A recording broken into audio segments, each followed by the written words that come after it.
Hello student, बेटे आज हम नव भारती हिंदी पाठमाला लेसन नंबर 12 लोकगीत रीड करेंगे। ओके। लोकगीत अपनी लोच, ताजगी और लोकप्रियता में शास्त्रीय संगीत से भिन्न है। लोकगीत जनता के संगीत हैं। ये घर, गांव और नगर की जनता के गीत हैं। इनके लिए साधना की जरूरत नहीं होती। त्योहारों और विशेष अवसरों पर ये गीत गाए जाते हैं। सदा से ये गाए जाते रहे हैं और इनके रचने वाले भी अधिकतर गांव के ही लोग हैं। स्त्रियों ने भी इनकी रचना में विशेष भाग लिया है। ये गीत बाजों की मदद के बिना ही या साधारण ढोलक, झांझ, करताल, बांसुरी आदि की मदद से गाए जाते हैं। एक समय था जब शास्त्रीय संगीत के सामने इनको हे समझा जाता था। अभी हाल तक इनकी बड़ी उपेक्षा की जाती थी, पर इधर साधारण जनता की ओर जो लोगों की नजर फिरी है, तो साहित्य और कला के क्षेत्र में भी परिवर्तन हुआ है। अनेक लोगों ने विविध बोलियों के लोक साहित्य और लोक गीतों के संग्रह पर कमर बांधी है और इस प्रकार के अनेक संग्रह अब तक प्रकाशित भी हो गए हैं। लोक गीतों के कई प्रकार हैं। इनका एक प्रकार तो बड़ा ही ओजस्वी और सजीव है। यह इस देश के आदिवासियों का संगीत है। मध्य प्रदेश, दक्कन, छोटा नागपुर में गौड़ खान, ओरांव मुंडा, भील, सांथल आदि फैले हुए हैं, जिनमें आज भी जीवन नियमों की जकड़ में बंध न सका और निद्वर्द्व लहराता है। इनके गीत और नाच अधिकतर साथ साथ और बड़े बड़े दलों में गाए और नाचे जाते हैं। 20-20, 30-30 आदमियों और औरतों के दल एक साथ या एक दूसरे के जवाब में गाते हैं और दिशाएं गूंज उठती हैं। पहाड़ियों के अपने अपने गीत हैं। उनके अपने अपने भिन्न रूप होते हुए भी अशास्त्रीय होने के कारण उनमें अपनी एक समान भूमि है। गढ़वाल, किन्नौर, कांगड़ा आदि के अपने अपने गीत और उन्हें गाने की अपनी अपनी विधियां हैं। उनका अलग नाम ही पहाड़ी पड़ गया है। वास्तविक लोकगीत देश के गांवों और देहातों में है। इनका संबंध देहात की जनता से है। इनमें बड़ी जान होती है। चैता, कजरी, बारहमासा, सावन आदि मिर्जापुर, बनारस और उत्तर प्रदेश के पूर्वी और बिहार के पश्चिमी जिलों में गाए जाते हैं। बाउल और भतियाली बंगाल के लोकगीत हैं। पंजाब में माहिया आदि इसी प्रकार के हैं। हीर रांझा, सोहनी महिवाल संबंधी गीत पंजाबी में और ढोला मारू आदि के गीत राजस्थानी में बड़े चाव से गाए जाते। इसका बेटा मैं आपको मूल भाव समझा रही हूँ। लोकगीत भगवत शरण उपाध्यक्ष द्वारा लिखा गया एक निबंध है। लोकगीत का अर्थ है छोटे बड़े रीति रिवाजों, रोज की जिंदगी में गाए जाने वाले गीत। ऐसे गीतों की रचना शास्त्रीय संगीत से भिन्न रखकर हर बोली, भाषा, परिवेश के औरत, आदमी अपनी जिंदगी को खुशहाल बनाने और खुशियों को बांटने के लिए करते हैं। इन गीतों को गाने के लिए संगीत की साधना की आवश्यकता नहीं पड़ती है। ये गीत भिन्न भिन्न प्रांतों में भिन्न भिन्न ढंग से गाए जाते हैं। जैसे मध्य प्रदेश में 20-30 औरत आदमियों का दल बनाकर एक दूसरे के जवाब से गीत गाते हैं। लोकगीत का भोजपुरी में विंदेशिया के रूप में प्रचार हुआ। त्योहारों पर नदी में नहाने जाने के समय विवाह के मटकोड़, जोनार व जन्म के गीत भी बहुत प्रसिद्ध होते हैं। वास्तविक लोकगीत गांवों और देहातों की देन है। मूल्य है बेटा लोकगीतों का महत्व, पारंपरिक जानकारी, देश की संस्कृति पर गर्व होना।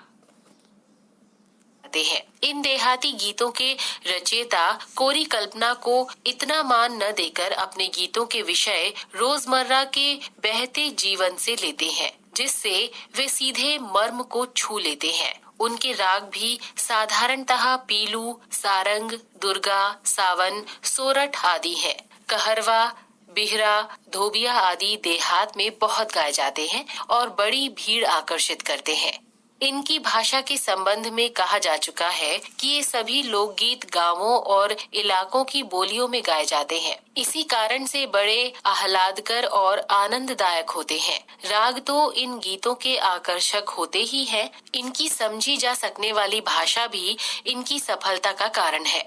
भोजपुरी में करीब 30-40 वर्षों से विदेशिया का प्रचार हुआ है। गाने वालों के अनेक समूह इन्हें गाते हुए देहात में फिरते हैं।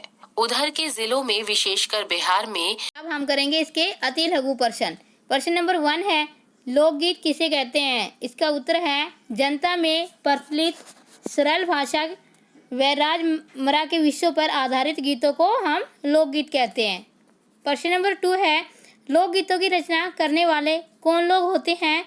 इसका उत्तर है लोकगीत की रचना करने वालों में स्त्रियां व अधिकतर गांव के लोग ही होते हैं। प्रश्न नंबर 3 लोकगीत किन अवसरों पर गाए जाते हैं? इसका उत्तर है लोकगीत त्योहारों और विशेष अवसरों पर गाए जाते हैं। बेटा अब हम करेंगे दीर्घ प्रश्न। प्रश्न नंबर 1 है, लोकगीत शास्त्रीय संगीत से किस प्रकार भिन्न है? इसका उत्तर हम लिखेंगे शास्त्रीय संगीत विशेष नियमों से बंधा हुआ होता है। इसे सीखने के लिए गुरु की आवश्यकता होती है, जबकि लोकगीत जनता के अपने गीत हैं। इसे बिना किसी विशेष शिक्षा के ही आसानी से गाया जा सकता है। प्रश्न नंबर 2 है, आदिवासियों के लोकगीतों की विशेषताएं लिखिए।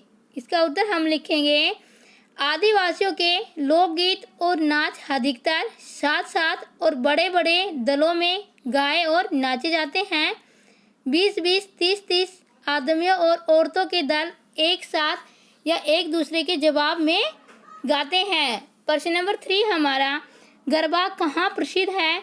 इसमें क्या किया जाता है? इसका उत्तर हम लिखेंगे गुजरात का एक प्रकार का दलीय गायन गरबा है, जिसे विशेष विधि से घेरे में घूम घूम कर औरतें गाती हैं, साथ ही लकड़ियाँ भी बजाती है। इसमें नाच और गाना एक साथ चलता है। प्रश्न नंबर 4 हमारा, पाठ में आए लोकगीतों के नाम लिखकर उनमें से किसी एक का वर्णन अपने शब्दों में कीजिए। इसका उत्तर है चेता, कजरी, बारहमासा, सावन, बाउल, बतियाली, महिमा, हीर रांझा, सोनी, महिवाल आदि लोकगीत हैं। कजरी या कजली महिलाओं द्वारा गाए जाने वाला समूह गान लोकगीत है। महिलाओं द्वारा समूह में प्रस्तुत की जाने वाली कजरी को हम क्या कहते हैं? भार।